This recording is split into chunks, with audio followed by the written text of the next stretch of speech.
Баршаңызға қайырлы күн. Бүгін сіздермен бірге табиғи сарыөріктен сок дайындайтын боламыз. Өте дәмді болып шығады. Қазір сарыөріктің пісіп жатқан уақыты болғандықтан сіздер де жасап көріңіздер.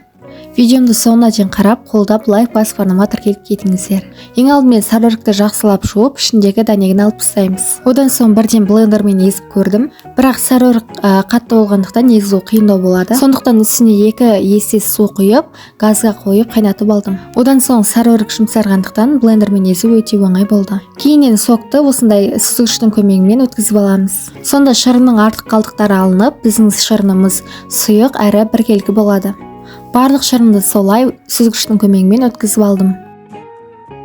Одан соң сокты бөлек ыдысқа құйып алдым. Сок осындай сұйықтықта болу керек. Одан соң үстіне 2 үлкен кесемен құмшекер құйып алдым. Жақсылап араластырып болғаннан кейін газға қойып 15 минут қайнатып аламыз. Түбі қатып қалмас үшін араластырып тұру қажет. Оған дейін банканы булап қойып, согымызды құйып шығамыз. Банканы шәугімге кішкене су құйып, қайнатып, осы банканы бетіне төңкеріп, булап алса болады.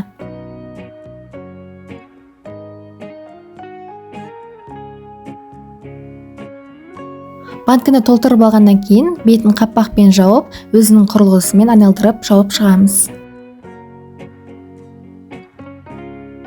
Қақпағы жақсы жабылғанын осылай банканы жерге төңкеріп, айналдырып тексерсеңіздер болады. Одан соң банканы төңкеріп, бетін жылы нәрсемен жауып қоямыз. Солай бір күндей тұру керек.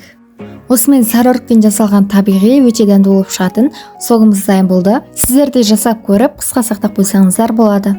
Егер видео ұнаған болса, мені қолдап, лайк басып арнама тіркеліп кетіңіздер. Әлде көптеген рецепттер болады. Сіздермен болған Нұрсұлу. Видеоны соңына дейін қарағандарыңызға рахмет.